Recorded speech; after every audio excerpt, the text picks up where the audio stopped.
if you're so concerned with what other people think and their opinions, and your life is not your own, your career is not your own, you might as well hang it up. You'll never be 100% because you'll never find your way. You're so busy trying to find what they may think is good for you.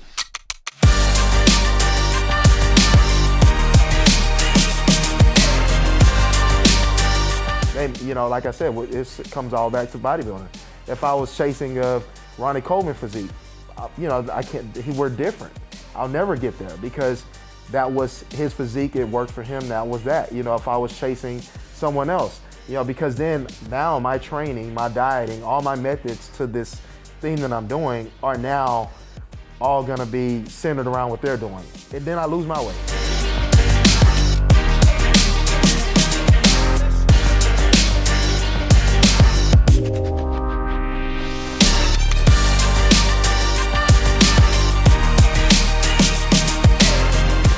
Obviously, this is the biggest, show in the world.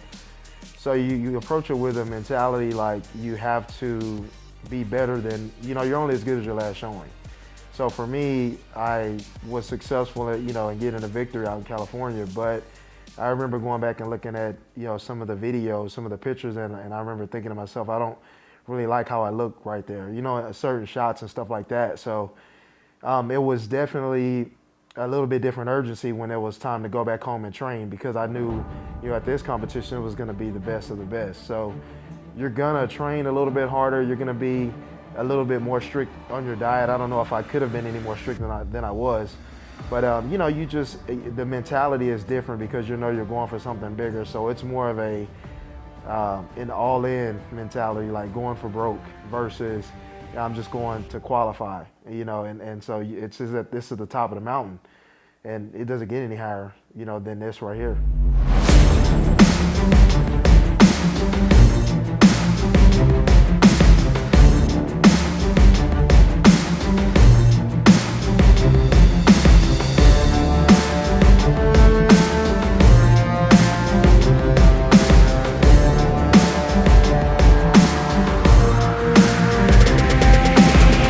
So, now when I first got down here and I saw Chris, he said to me that there's no way, people were telling him there's no way I can improve from California to the Olympia. It's just no way he can get any better. And it's crazy because he was like, well, I think you're about to prove some people wrong.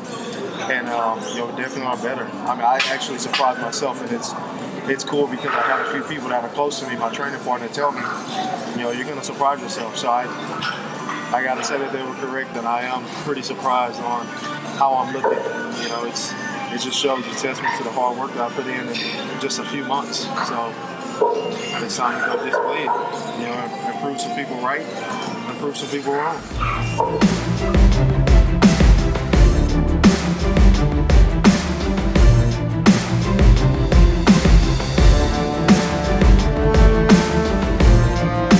With bodybuilding, it's more of a me versus me, because you can't control what someone else does with their training, how they look. You can only control your training, and that's kind of a similar parallel between bodybuilding and boxing. Is you're in a ring, you're trying to get that person to do what you want them to do.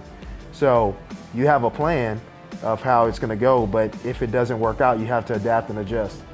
With bodybuilding, it's the same thing, except that other person in the ring is me. So I'm trying to beat what I just did last time. So if there was a prep that I did and I liked how I looked right here and I didn't like so much what I look right there, you're gonna try to examine and nail that down as to how am I gonna approach this different this time? And how's that gonna make me better? So it's not really one of those moments like, oh, what am I gonna do? It's more so, okay, I know where I went wrong here last time. I'm gonna be sure not to make that mistake again. We're about halfway through this workout. Actually, probably 3/4 of the way done. So today is Wednesday. We have athletes check-in tonight. I'll probably just kind of relax and start getting my mind focused on what we need to do on Friday. Tomorrow is a press conference at 12 p.m. at the Orleans Arena, free to the public. And then Meet the Olympians is at 7 p.m. that night also. So that gives me a chance to meet all the fans of the sport, all the people that follow and support my journey in this thing, my first Olympia. So it's just going to be pretty exciting, to actually connect with the fans in person, the people that have been following this journey, since I started. So it's really surreal when you get a chance to meet people from around the world and stuff like that. And hopefully I've inspired them to do something with themselves, chase their dreams. Just like I'm doing right now. Like my guy said, I'm literally writing my history. So it's almost game time.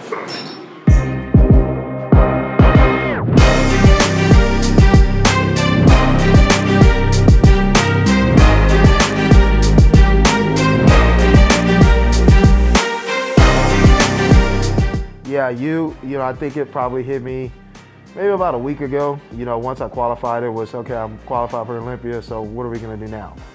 Once I signed a contract, it was like, okay, now it's getting real, and then you start seeing everyone, that's qualifying, you start seeing your competition, and you see some of the guys and you're like, yeah, that's that moment where it's like, oh man, this, I'm gonna have to make sure I bring my A game. This is serious, not that any other competition isn't serious, but like you said, it's the top of the top. And this, everyone's a winner. They're a winner at the highest level. So it's not a national qualifier, it's not a pro qualifier, it's not, it's not an Olympia qualifier. This is the championship. It's the top. I can say that the only expectation I had, even as I started prep, was to beat what I just did. I had a great score in California, so my only plan was, okay, we're gonna beat that look. And that was it, because you hear all the chatter, you hear a lot of talk about you have to do your time, you have to do this before you can expect the top 5 placing or top 3 placing or whatever. That kind of stuff, I just throw it to the wind. I don't really care much for caution, because at the same time, I have to think to myself, like just last year I was 13th in the New York Pro. So I couldn't even get first call out. And here I am, a year later at the biggest show in bodybuilding. So it's definitely, one of those things that it is kind of expected that I knew I was going to be here. It was just a matter of when I was actually going to get here. So now that I'm here, I expect a good placing based off of the work ethic that I did. So, I was asked before, well, what placing are you wanting? And first. I mean, that's what we're all training for, first place spot. And, guys are, well, you can, top 10, that will be great. That's not acceptable for me. I don't want top 10. I want a top placing. And I want to be in the mix with those top guys. I want to be lined up with every single one of them. It's unfortunate there are some athletes that aren't competing this year. I would have loved to be lined up with them. Other people may view it like, oh, I have a chance to move up. I have a chance to move up. No, I want to be the best guy in his best shape, in his best condition. So this way, when I'm victorious, there's no asterisk or no question. Like, he was the best guy and he beat everybody. That's the ultimate goal, is to just beat everyone.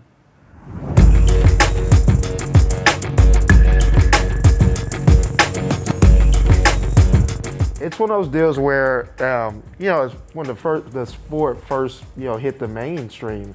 Arnold Schwarzenegger, we can all thank him for that. I mean, this guy was from another continent. I mean, people can't possibly think he thought he was going to come over here and be number 12 or 13. He had the mentality, I'm sure, like, I'm going to go over here, I'm going to be the best at this thing that I can be. So for me, that's how I look at it, as I'm writing my own history, as I'm going through this, because I'll look back at it one day and I'll say, man, that's pretty remarkable what you did. With me only being 5 years in this sport, I don't put myself on anyone else's timeline. So our people are, yeah, you need more time, you need more time in the gym. I mean, these are things I already know. And that's the one thing that doesn't stop, is time. It's gonna continue to go on. So for me, as I'm approaching it, and I know that it's the biggest show, it's the top of my career, it's just full steam ahead. So there's really no slowing down. And for me, like I said, I want the world title, and when I approached this thing, I remember before doing my first show, I actually, a post popped up on my Instagram not long ago, and before I even done a show. And the caption I put on there was future Mr. Olympia. So that was before I even visited a stage. So I just had that mentality going in, like, I'm gonna go in, I'm gonna give it 100%, and I'm gonna be the best I can, as quick as I can. And every obstacle that came, I just crossed it. I had some failures, some losses, and that was fine, but the difference between me and probably some other athletes is, some can't handle failure. That'll stop them in their tracks. And then they start to second guess and question, am I really made for this? stuff like that.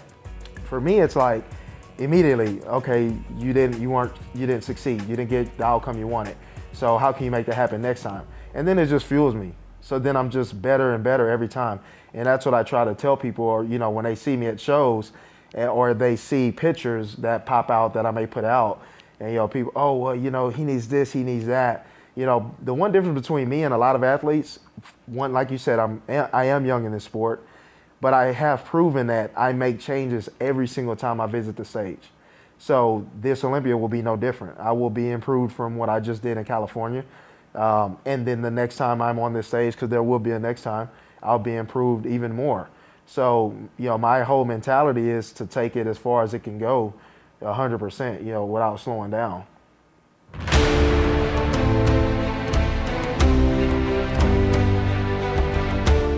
In my opinion, I think the early guys had it right as to what Mr. Olympia is. Because I've said it before, bodybuilding is an art. We go into the gym and we use these tools, these weights, these machines to build our ideal of a perfect physique, and I think that just comes with some pretty basic guidelines. You want to have a small waist, you want to have broad shoulders, a nice taper, nice muscle separation, good symmetry, all those things packed in. I think at some point the sport did evolve, like you said, and size became a huge focal point because the physiques did get bigger. But it's a tipping scale. It's always going to be balanced. With a much bigger physique, it is going to be pretty difficult to keep those classic lines. And now with the resurgence of the classic physique division, it kind of pays homage and brings a remembrance to what a bodybuilder should look like, because should be aesthetically pleasing.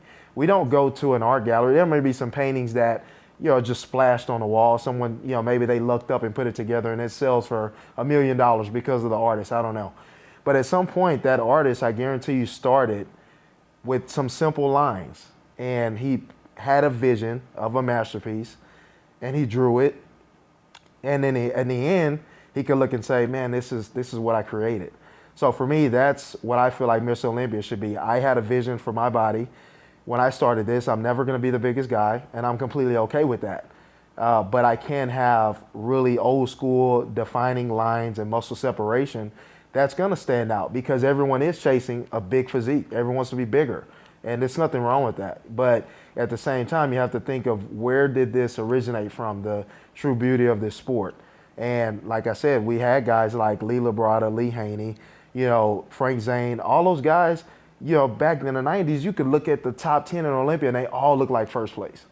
So with the evolution of the sport, training's different, diet's different. We obviously have more knowledge and stuff like that, and how to tweak our bodies to what we really want. But I think the ultimate basis of what a Mr. Olympia champion should look like, it's a beautiful, beautiful physique, period, Just one of those new jacks, and the thing is, when you're coming in new, it's hard to know. I believe he works with Lee Labrada, if I'm not mistaken, but he's got a very pretty physique. Look at that vacuum, the big arms, the quads. He's got a bright future.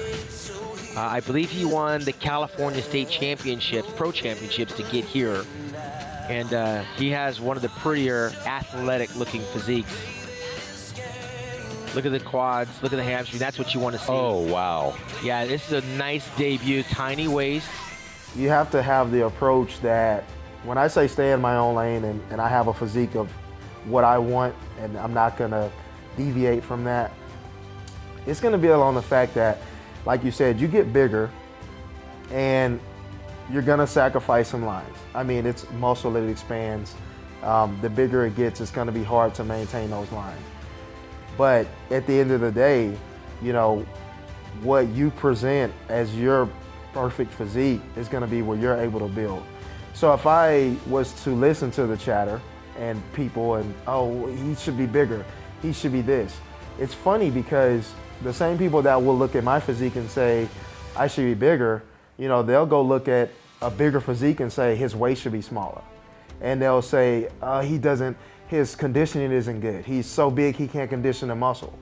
So you have to pay attention to what makes you happy with the physique that you're bringing to the stage, because that's the only way you're going to be confident.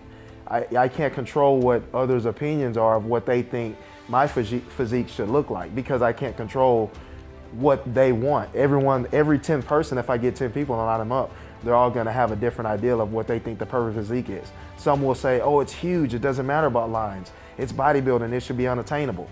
Then the next person will say, well, it should be attainable. That's how you draw attention to it. Guys and women should look at the athletes and competitors, and their first thoughts should say, wow, that's beautiful, I wanna look like that. You know, they shouldn't say, oh, you know, they're doing this, that's why they look like that. They're doing that, and I could never. That's not what we want, you know, in this sport. Even, and some athletes may not want to admit it, we want to draw attention to this sport. So I've gotten enough feedback on my own physique where I'm comfortable enough to say 80%, you know, if not 90% is positive, because I maintain a good balance between having some mass and keeping the lines. And, you know, that's the goal. And so I stay focused only on that. And it hasn't steered me wrong yet. I mean, like I said, I improve every show. You know, so with the muscular growth that I want to achieve and getting bigger, I still have to maintain my perfect vision of what my physique should look like. That's an Olympian champion.